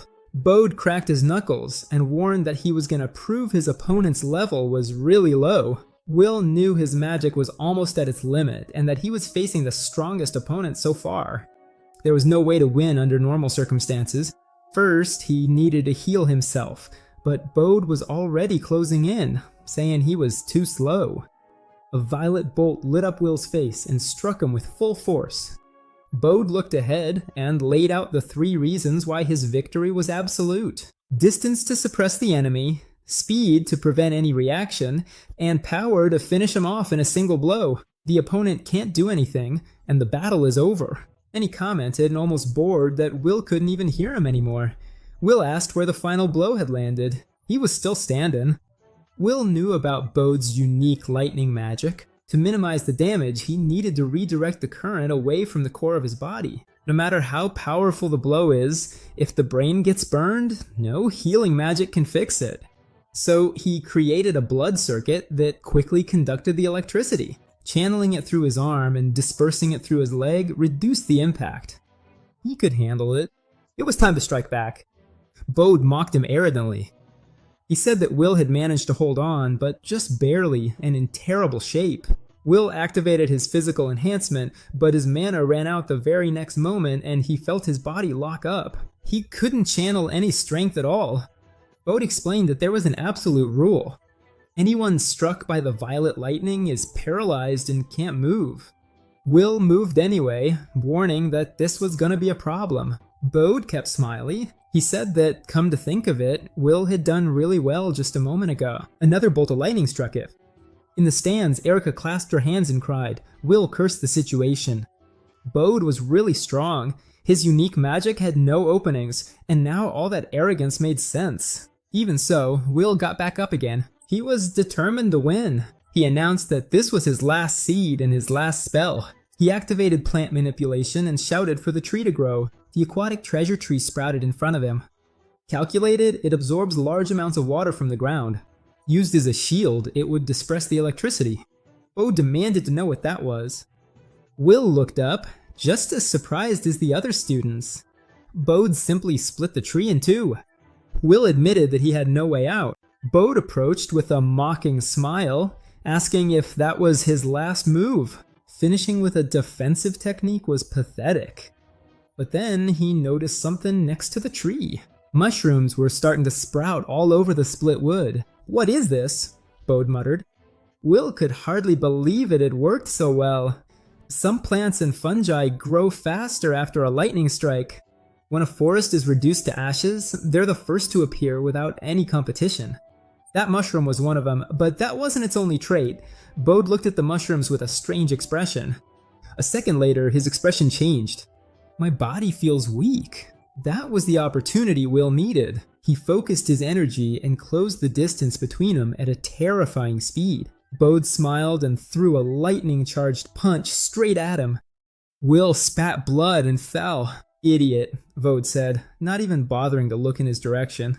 Obviously, I'm also superior in hand-to-hand combat. My unique magic manipulates electricity. If I reinforce my own body and move faster, the paralysis effect is nothing. Will lay on the ground thinking that even after all that, he still hadn't managed to win. So this is your defeat, Bode said, approaching again with his electrified fist raised. A sword appeared, pointing at him. Veronica was standing behind Bode, sword in hand, her voice firm. Enough. This has gone too far, Professor Bode. The professor let out a heavy, irritated sigh. Veronica, you shouldn't interfere. You're a new employee. The match has already been decided, he replied. Continuing only serves to hurt him. This guy can heal his own wounds. He can keep going. Can he? Veronica didn't back down. If he had magic to spare, sure, but he's out of stamina. He's just wasting my fighting spirit now. Veronica unleashed her energy. Vod did the same. The two ads moved closer to each other. And us. The voice came from above. Elniram landed between them, hovering for a moment before touching the ground. The two of you fighting here is just plain foolishness, he said, looking straight at Vod. Stop this. The director's gaze left no room for argument. Vod looked away. Fine. Elniram turned to Voronasif. I owe you an apology. I didn't explain the situation properly. He cleared his throat and straightened up. With this, the main event of the selection field is over. Everyone can leave now. The students started leaving the Colosseum. Will tried to heal himself on the spot, but cursed his lack of magic. His recovery was barely progressing, and he didn't want to accept it. Before he could keep pushing himself, Veronica picked him up in her arms. He froze in surprise. You did well. Don't push yourself anymore. Will was speechless for a moment. Then he nodded, turning her words over in his mind as he tried to believe them. It wasn't good enough. The night passed. He would stay awake thinking. That was the skill of a first-class offensive mage. It wasn't just raw power. The level of tactics was completely different, refined in a way he could barely keep up with. And even with people like that, humanity still fell. He needed to become stronger. In the morning, he knocked on the door and asked to come in. Will, finally, said Elniram. The wounds are fine, as expected. As soon as my power comes back, I heal on my own, Will replied. Then, participating in the training camp won't be a problem. You were the winner of the main event, so you'll be taking part. Besides you, Sirius and Erica also passed. Will frowned. But Professor Vode said everyone failed and I didn't win. Alniram gave a half smile. That happens every year. Alniram explained that this was done on purpose every year. Telling everyone they had failed was a way to create a sense of urgency in the students and push them to their limits. In the end, most of them ended up passing anyway. Will found it strange at first, but it made sense when he thought about it more. In his past life, Vode had been one of the heroes who fought on the front lines until the very end, defending humanity even in a world he didn't agree with. That was just how he was, his way of being a good teacher, Alnarin went on. Will would be assigned as an offensive mage in a group formed with students from other academies, and the group would be expected to take on monster subjugation requests. This would be the first time since his regression that Will would face real monsters. 5 years after that moment, in his previous life, monsters had been the direct cause of humanity's destruction. Originally, monster was just a term for any creature with magical power, not necessarily hostile. Sometimes they attacked humans, but it was just survival instinct, natural competition. From an ecological point of view, they were neighbors who weren't always aggressive. But in about 2 years, everything would change with the arrival of the Red Moon. The monsters would become more violent, start joining forces across species, and begin killing humans for no other reason than the desire to kill. 2 years after that, the Demon King would descend. Humanity quickly fell at a disadvantage. Nations perished. Offensive mages, the most valuable on the battlefield, died one after another for all sorts of reasons. Knights, the same. Even the healers, who usually stayed far from the front lines, were swallowed up by the collapse. Will lost his life. Almost none of those who fought survived. In a few months, humanity would be on the brink of extinction. He couldn't let that happen again. He needed to become stronger than anyone who had ever existed in his previous life, to amass enough power to stop massive invasions, and, if possible, to find out what had really caused the Red Moon. Elnira looked at Will with a half smile. "You have a lot of determination." "The same eyes as the day we met." She said that Will would be fine and that the teachers were careful with the training field for a reason. There was something she wanted to tell him specifically. Will wasn't really sure what she meant by that. Outside, he found Erica and Veronica waiting. The three of them were talking when Will noticed more people approaching, Sirius and Professor Vode. Will mentioned that he had heard Vode's strict teaching style was because he cared so much about his students. Vode approached with a stern expression. "I don't know what you're talking about. The weaklies who can't even land a hit on me have no reason to be arrogant." Will thought the professor hadn't changed one bit. "If you understood that," Vode continued, "then work hard on the battlefield. Thank you for dealing with Sirius." "I'm grateful too," Sirius replied. Will turned to him and said he was still pretty quiet. Sirius gave him a restrained smile. "Thank you. Thanks to that, I was able to focus completely on training and become even stronger. That's Professor Vode's way of teaching. As long as you survive and get your revenge, it's not a loss." "That's a good lesson," Will said. "Get stronger." Sirius gave a genuine smile and bumped his fist against Will's before heading toward that carriage. Will thought that having more capable offensive mages was always a good thing, and would make sure the battles against monsters went in their favor. Veronica said it was time to go. Will was already on his way. Inside the carriage, Veronica explained the mission. The Dunkel Forest was ahead. This time, the request was to subdue the goblins in the forest.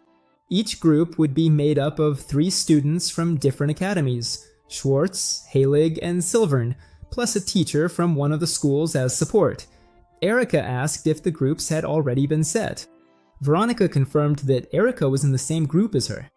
Erica thought that was better than being stuck with strangers, even if Veronica made her a little uneasy. The teacher mentioned that Will's group also had something different about it, but that they had already arrived. It would be best to go see the Silvern participants, who were already there. Will knew who they were from his past life, but they had never been properly introduced. A girl called his name, ran up to him, and hugged him before he could react. "I've been waiting for the day I could finally meet ya." Will turned bright red on the spot. Wait a second, I have no idea who you are. The girl took a step back without seeming the least bit offended. That makes sense. After all, we never properly introduced ourselves. She straightened up with a sun elf. My name's Marie Goldgran, granddaughter of the headmaster of Schwartz Academy, Alnarum Goldgran. Will's jaw dropped. He stood still for a second, processing. So she was the girl he had looked after. He never imagined they would meet again. He asked her how she was, and Marie said she was doing very well. She apologized for not having thanked him properly before, but Will said it wasn't necessary. Her grandfather had recommended him to Schwartz in return, so they were even. Marie shook her head. She also wanted to repay the favor somehow. Since she didn't have any talent for magic, she enrolled at Silvern and dedicated herself to fencing. The result was that she reached the top of the Academy's exams. Turns out I have a knack for the sword, she said, laughing. Will thought about it. Going from bedridden to first place in the exams in such a short time, she had an incredible talent. Marie took his hands firmly. You can count on me, Master Will. That's why we ended up in the same group. Will smiled and said that together they would do their best. And in that moment, he understood what the headmaster meant when he said he was counting on him. Marie suddenly turned and said that someone from Alto Lich had arrived and that they should go greet them. Erica commented that their group seemed to be well put together, and Veronica agreed. The atmosphere was already good. Marie looked around, searching for the other members of the group. She asked if Master Ren and Turf had already arrived. Will recognized the name. The door opened, and a man appeared, asking everyone to be patient. They were heading out. He stopped outside and introduced himself as Master Ren, wanting to confirm if these were the students joining his group. Will felt something tighten in his chest. It was his mentor. In his previous life, this man had been his teacher and the best healer he had ever known. He quietly celebrated being in the same group. Behind Ren, a scholarly-looking young man appeared, complaining that the professor still hadn't come down properly. Marie identified him as Master Turf and introduced herself. Turf said it was a pleasure, but his eyes went straight to their joined hands. And you are? Turf asked in a tone that didn't do much to hide his disdain. Will de Schwartz, an offensive mage, Turf muttered. Ren stretched out without any ceremony and declared that this was his group. They could do whatever they wanted. He would just be watching. Marie frowned, questioning that attitude. Will thought that this was exactly how his mentor had always been. He took a step toward Ren and asked if he could call him mentor. Ren raised an eyebrow, wanting to know why. Will explained that he could use healing magic, but he had never had a teacher for it and wanted to learn from him.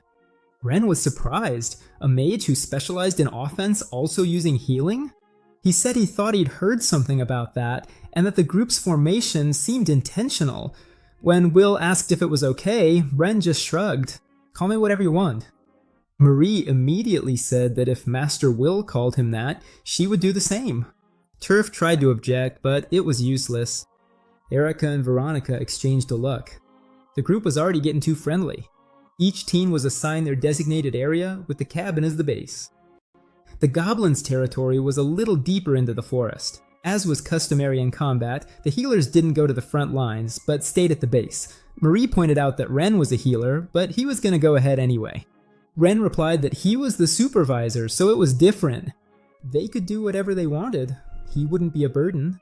Marie said she would help him, so he wouldn't have to hold back.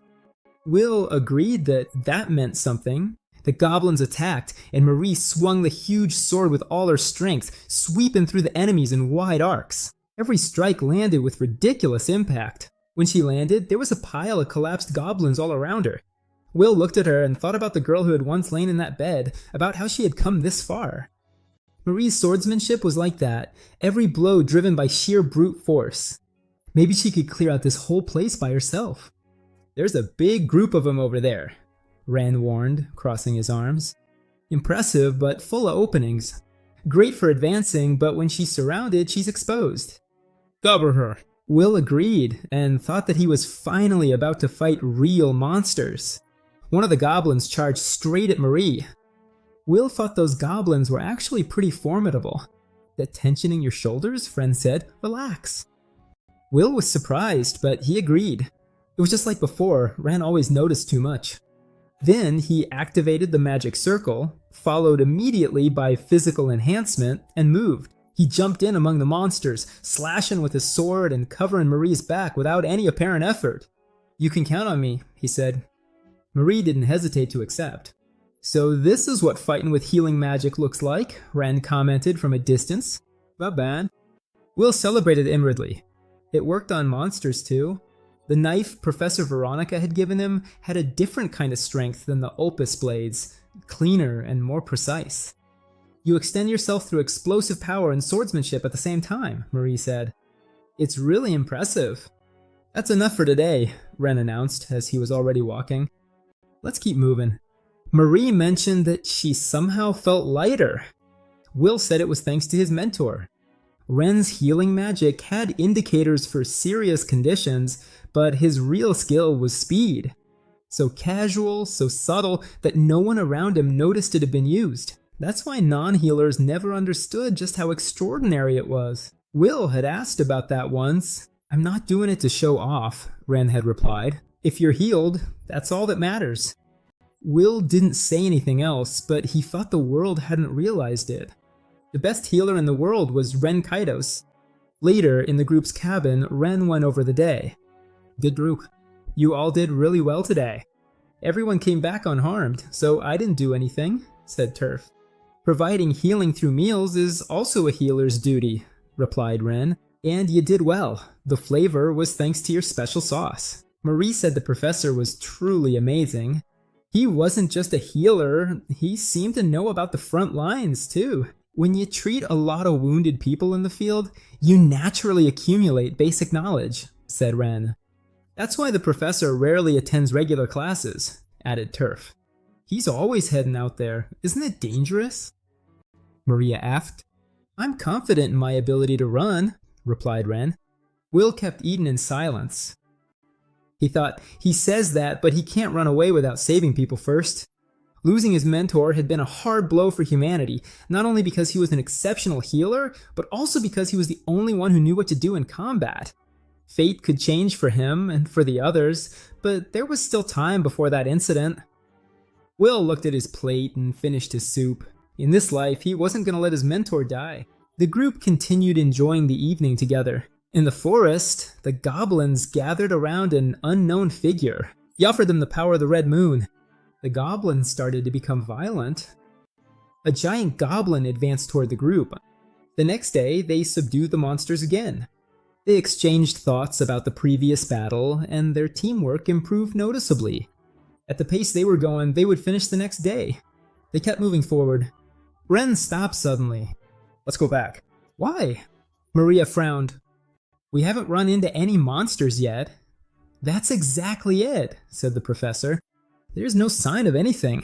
Goblins have a strong sense of territory. When outsiders approach, they move in like they did yesterday. We've walked far enough and haven't found any." "What's going on?" he asked. "I don't know. But on the battlefield, trust your instincts. We'll head back for today, and when we get there, we'll call another group to join us." "I trust Professor Veronica's group," said Marie. "They have a base nearby. Well informed," said Ren. "Let's go there." Will stayed behind while the others moved ahead. That behavior, so out of character for the goblins, smelled fishy. Marie shouted that they were close to the road leading to the neighboring base. Will tried not to think about his past life. He knew he couldn't, but what appeared in front of him wiped away every thought. Erica was there, her hands tied with a rope, completely unconscious. Marie moved forward without hesitation, saying she was going to save her, but the ground gave way strangely beneath her feet. A trap. She drew her sword on instinct and stabbed it into the ground before she could fall all the way, holding on tightly. Even so, she warned the others to be careful. It was a trap, and they had used Erica as bait. "More are coming," shouted Ren. Arrows sliced through the air toward the group. Will intercepted them all with his knife before they could land. The goblins charged immediately after, their red eyes glowing, ready to fight. Marie climbed out of the pit while Will assessed the situation. They were surrounded by dozens of them. It was way too coordinated. The way they moved reminded him of the red moon, but it wasn't supposed to appear for another 2 years.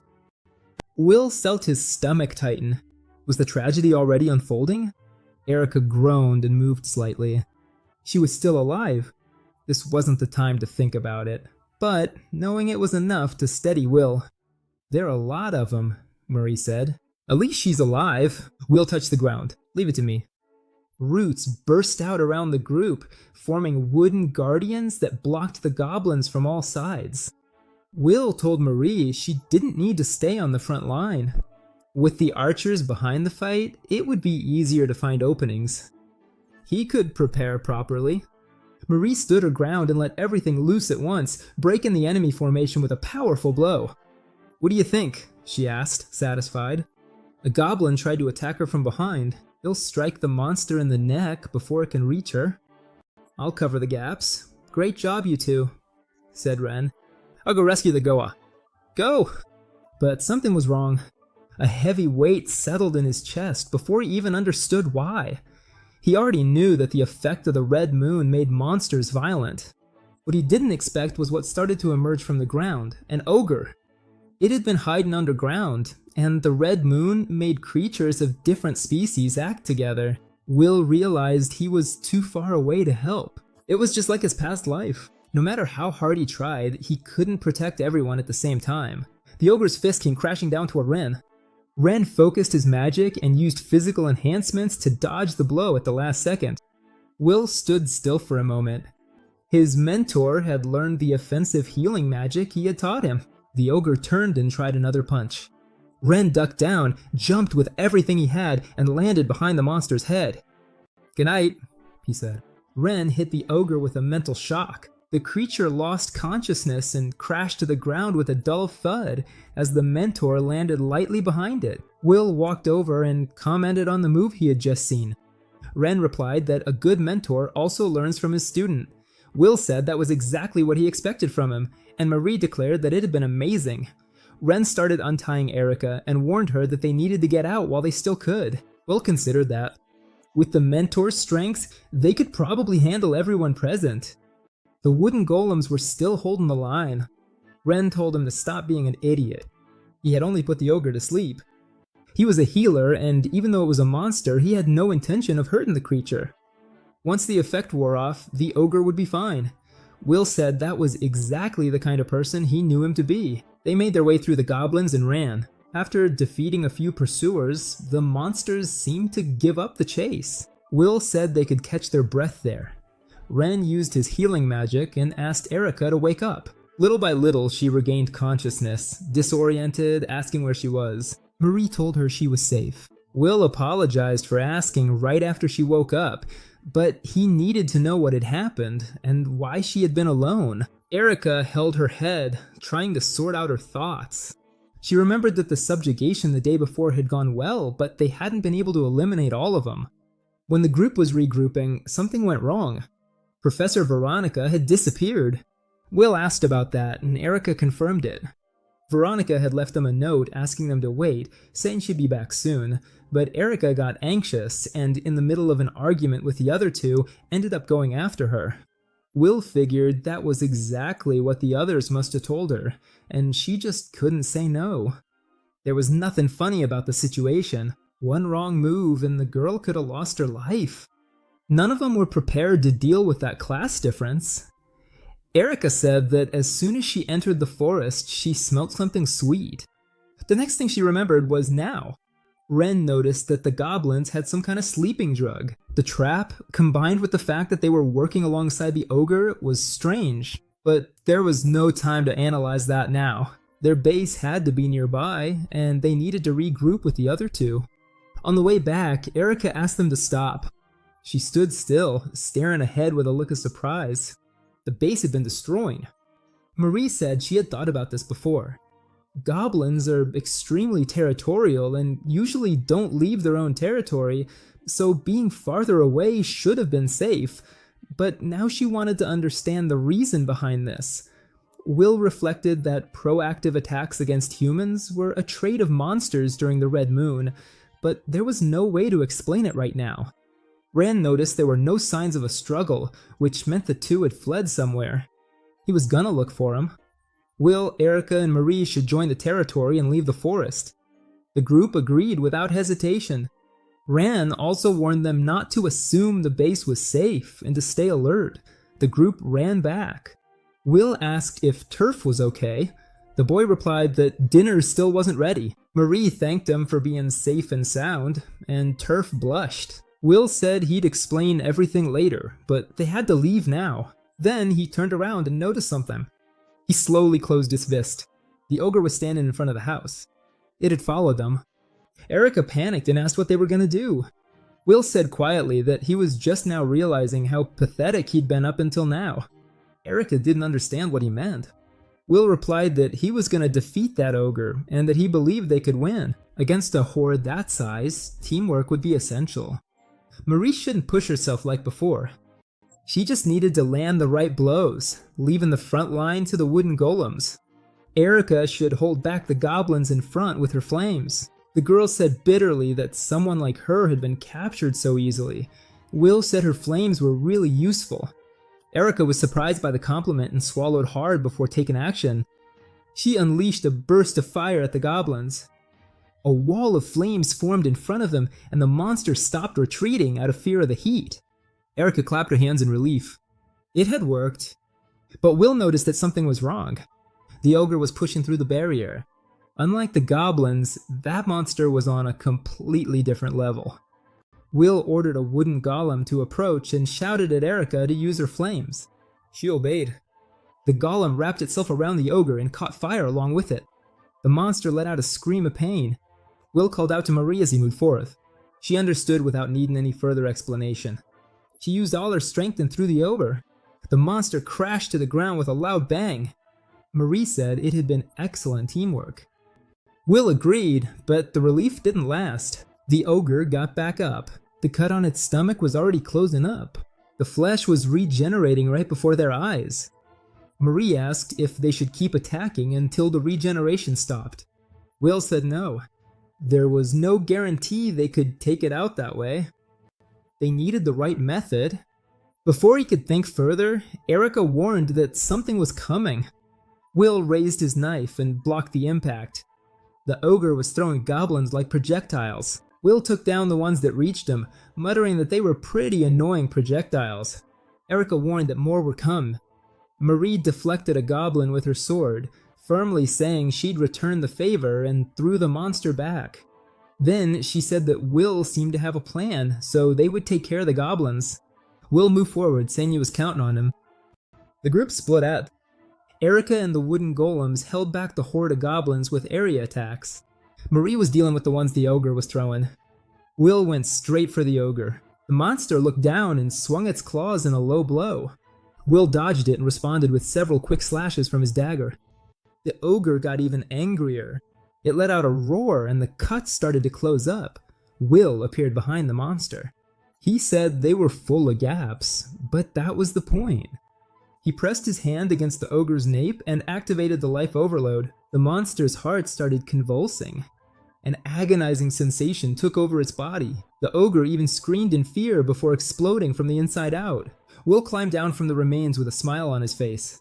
It made sense. The ogre's regeneration worked pretty well, but the life overload had destroyed its body from the inside. Without a body, there was nothing left to regenerate. He said that now only the goblins were left.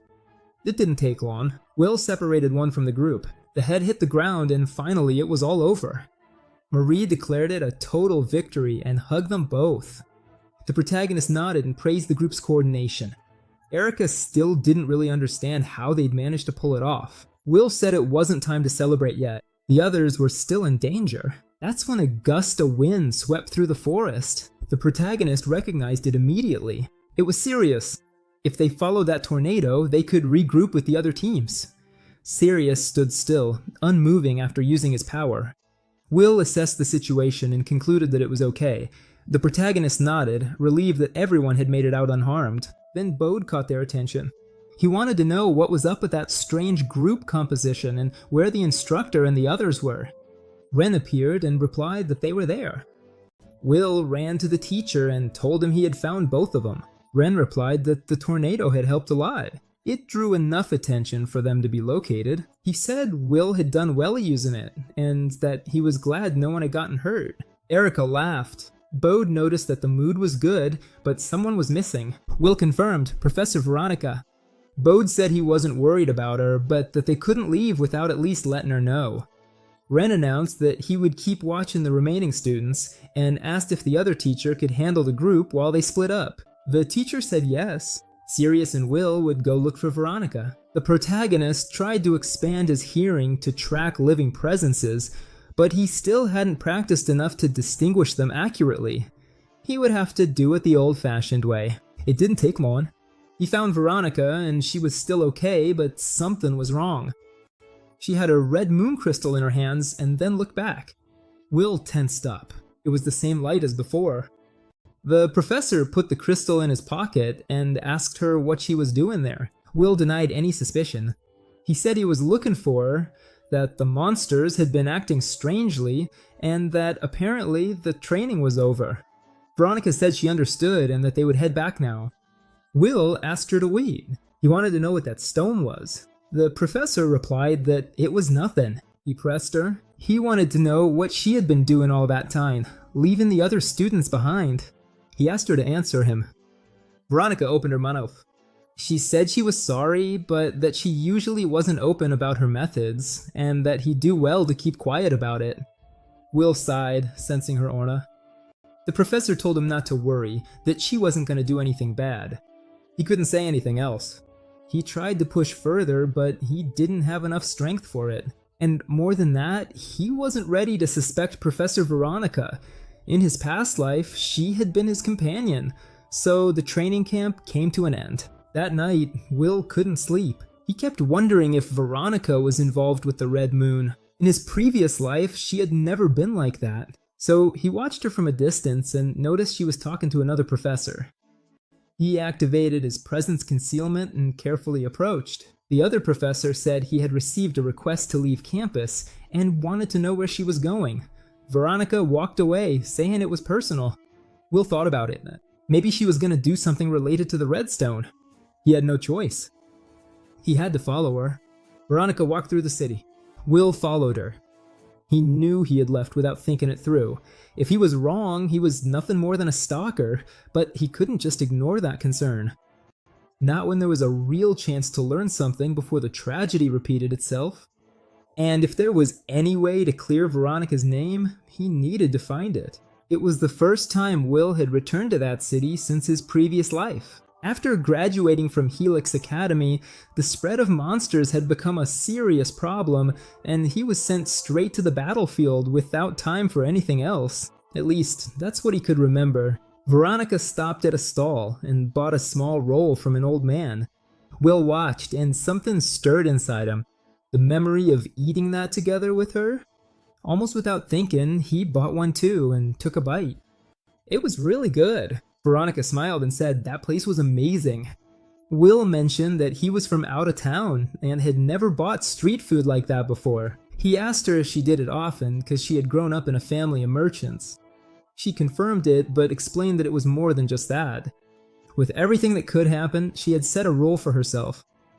Every time she saw a bakery, she would go in. It had started during trips with her parents when she was a child, and later, as an adult leading campaigns on the battlefield, she met a lot of people. She never saw most of them a second time, and even when she did run into someone again, that person had changed so much they were almost a stranger. She didn't want to carry regrets, so she had given up on the idea of leaving things for later.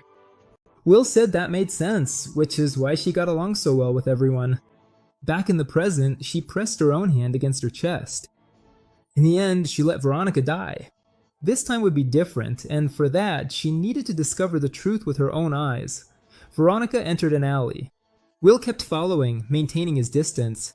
He realized he was becoming too obvious, and strengthened his concealment. At the end of the alley, Veronica stopped in front of someone. The person said they'd been waiting for her, apologized for the location, and claimed it was an important matter. Then they pulled down their hood and said it was time to talk about the point they'd agreed on. Veronica took the stone out of her pocket and handed it over. The man held it with both hands and stood still for a moment. Then he burst out with barely contained emotion. He exclaimed that it was simply extraordinary, that she had a remarkable talent, exactly as he had always believed. With this, the church's wish could finally come true. They would bring the red moon even closer. Will felt the weight of those words. So that was it. Everything was connected, the red moon, the stone, the church. But his attention drifted away. The concealment of the present began to crumble. Veronica noticed immediately and turned, sword already in hand. Will barely had time to react to the strike. All he could do was shout her name. Veronica said that he had followed her. She stood in front of him in a guarded stance. The man behind her commented with a tone of calculated disappointment that he had asked her to come alone. He said he was sorry she had broken the agreement, since he had really believed he would gain a new companion for the order. Veronica replied firmly that he should consider it an accident. The man said that was fine. In that case, he would let her handle the matter, and the order would still welcome her. Will waited tensely for her response. Veronica refused. She said she was only there to investigate and had no intention whatsoever of sacrificing a student. Will said he was sorry, but he needed to understand what was going on. Veronica sighed and admitted that the mistake had been hers. She should have explained things earlier. That day in the forest, she had sensed something strange. What she had found that day was a monster in a state of madness, and near it a red stone.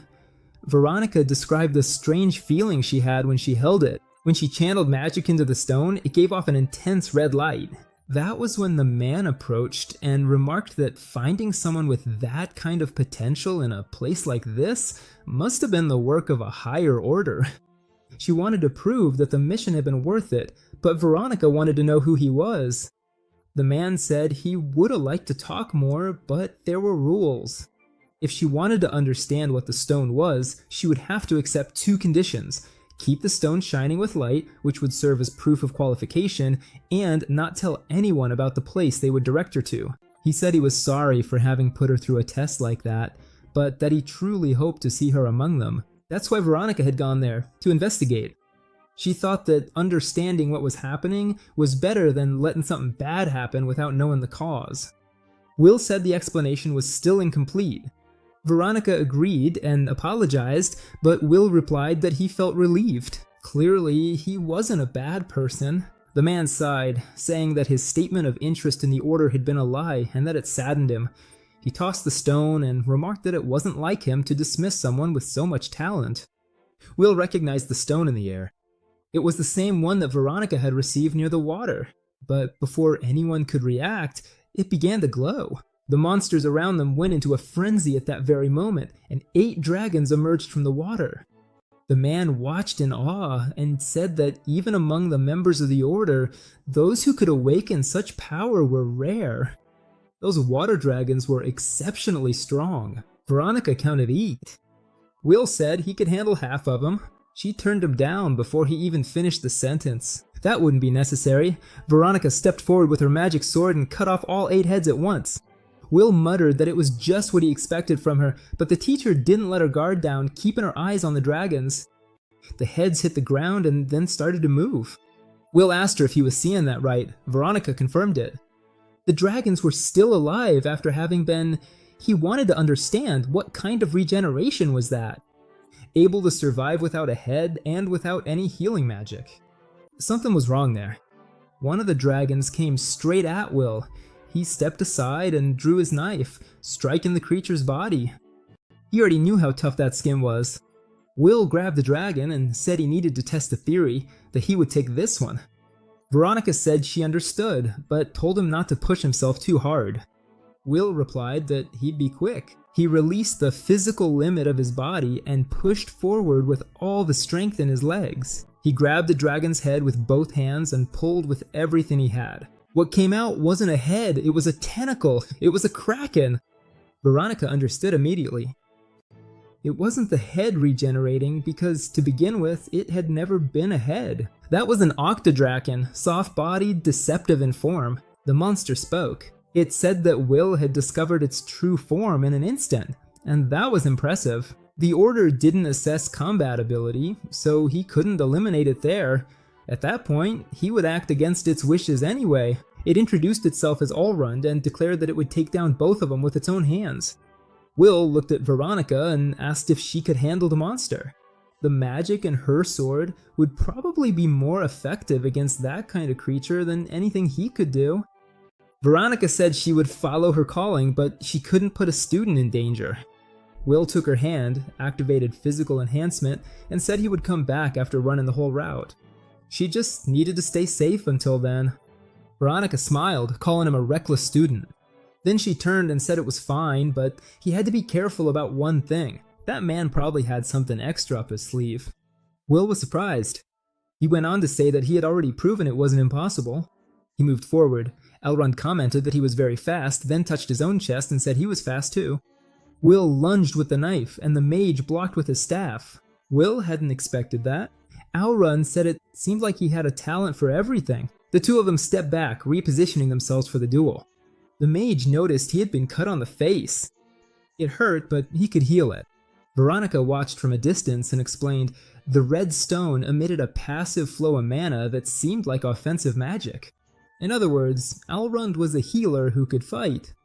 Will asked how he knew combat techniques for healing magic. Elrond replied that of course he hadn't, but by watching someone like Will in action, he was able to learn, as if Will himself were his teacher. Will thought that this must have once existed as a combat method for healers. He wanted to know how far these people had come. Elrond said that at this point it was clear Will had been talented from the start, and that he was very envious.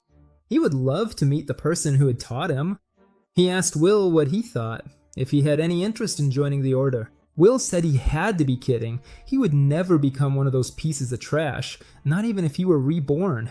The healing magic in his hands took on a reddish hue. Elrond was surprised. Then he said it was a shame. He moved toward Will, declaring that he would finish him off right then and there. Will, blocked with the dagger, thought that Elrond's physical enhancement was strong. The Order, the red stone, the healing magic combined with offensive magic, there were a lot of things he still didn't understand, but he would get all the answers from this man, and maybe, somehow, he could prevent the tragedy. He deflected Elrond's staff, spun with the same movement, and kicked the mage away. Elrond steadied himself on his staff and admitted that at this rate he would actually lose, but said he had the Order behind him. He activated something, bodily corruption, and one of his eyes turned red like a fox's. His arm began to deform, twisting into a monstrous shape. Elrond said it was absolutely magnificent. Magnificent. Will thought this went way beyond any normal physical enhancement with healing magic. He wanted to know who Elrond had learned it from. The mage replied that it all came from the teachings of the Order. Before that, he had lived a boring life without thinking about anything. He was a healer hired by magical units, following orders from arrogant people, every day the same as the last. But as a healer, he also knew how to see, and what he saw was a world full of people who didn't deserve to be saved. The Order gave them power and awakening, so Elrond's life had finally started to shine. Will said he didn't know what Elrond had realized, but what he was doing was wrong. If he kept going like this, a lot of people would lose their lives. Elrond struck his deformed muscle and replied that everything was fine. The Order said it had to be this way. Then he threw Will forcefully to the other side of the alley. Will hit the wall and coughed up blood. Elrond walked toward him, declaring that justice always wins. Will thought that because of an empty shell like him, his younger brother, teacher Veronica, and so many others had lost their lives. Elrond stopped, surprised. He wanted to know how Will was still standing with so much accumulated damage, but there was something different about him. Will began to heal his own arm. The wounds closed almost instantly. Elrond couldn't believe it. Every wound had healed in seconds. What kind of recovery was that? Will said he would never forgive Elrond and that he would make him suffer something worse than death. Elrond attacked, saying he would take Will's life too quickly for him to have any chance to heal. Will moved at the same time, striking the monstrous arm with everything he had. Elrond was knocked back by the Nimbact. Will told him not to start screaming over that because it was nowhere near over yet. Elrond had barely processed the idea that Will was moving too fast when a hook landed cleanly on his jaw. He flew backward, got stuck in the alley ceiling, and fell to the ground completely knocked out. Will looked at the motionless body and said Elrond was already unconscious. He would deal with him later. Then he turned to Master Veronica, who was still standing in front of the Kraken. He focused and unleashed a massive slash with his sword, the flash magic. The creature was split in two, and each piece fell to the ground like slices of sushi. Veronica noticed that Will seemed to be finished as well. The monster's regeneration was strong, so it took some time. Will agreed that the Kraken had been a tough opponent, but right after, he turned around, struck Alrat hard in the face, and slammed his body against the wall. He pressed the knife against the mage's face and said he was gonna answer some questions. He replied that so be it, and asked Will not to make that scary face. Will said that depended on him. He had a lot to ask. He wanted to know what the cult was and what its goal was. Alrat said that a true believer never leaks information to outsiders. Then he pressed his own dagger to his neck and declared that he would dedicate his life to the cult. He wished long life to the cult and took his own life. Will was frozen in shock. Alrat cried, saying he had sacrificed himself to protect the cult's secrets. He was a perfect believer. With that, his soul would be guided to the world of Lord Claudius's desires. But then, Alrat's mind started to clear. He realized that the wound had disappeared. Alrat murmured in confusion. He was sure he had struck his own windpipe. The pain from the cold blade had. Will said he was surprised when Alrat did that. He had underestimated his faith, but he was able to heal him. Alrat said it was impossible, that he had died. Will replied that even so, he could still be healed. Alrat insisted that was impossible for any normal healer. Will said he wasn't normal, and that in the future he would be the best healer in the world.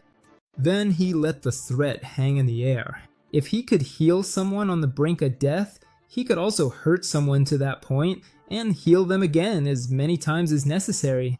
Alrat understood what that meant and was terrified. Will asked him if he was ready to talk. Alrat thought he had no other choice, but before he could open his mouth, something took hold of his mind. A voice ordered him to die. Panic spread across Alrat's face. He collapsed to the ground crying with no control over his own body. Will stepped back in shock. The man was dying on his own.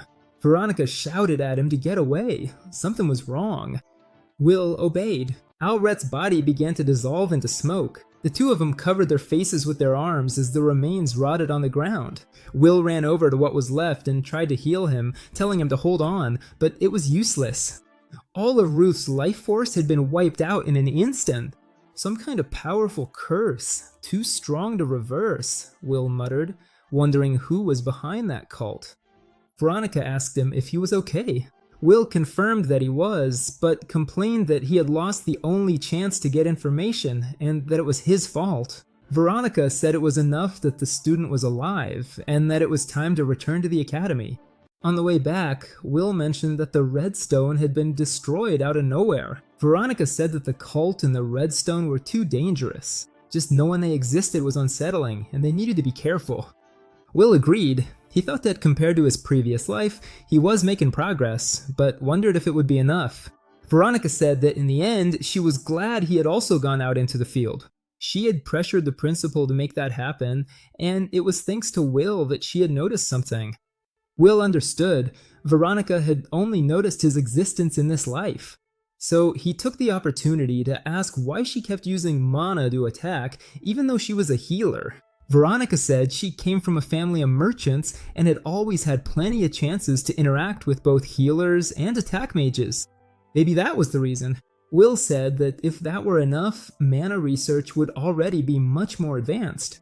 Veronica admitted she couldn't really explain it properly. It was like someone had told her something when she was young, a vague feeling that was hard to pin down. Will wondered if that person might have some connection to the cult. Veronica changed the subject and asked if he wanted some bread. Will was speechless for a moment, then agreed. Even with so many mysteries still unsolved, Will had managed to find a clue that could lead him away from the destruction he knew. Of course, he was also punished for leaving without permission. Elsewhere, in a noble mansion, a man died quickly. There was a vampire bite mark on his neck. A voice asked if he was dead and said that now she would come for her. The woman sighed. She said she would do it if it was an order from the cult.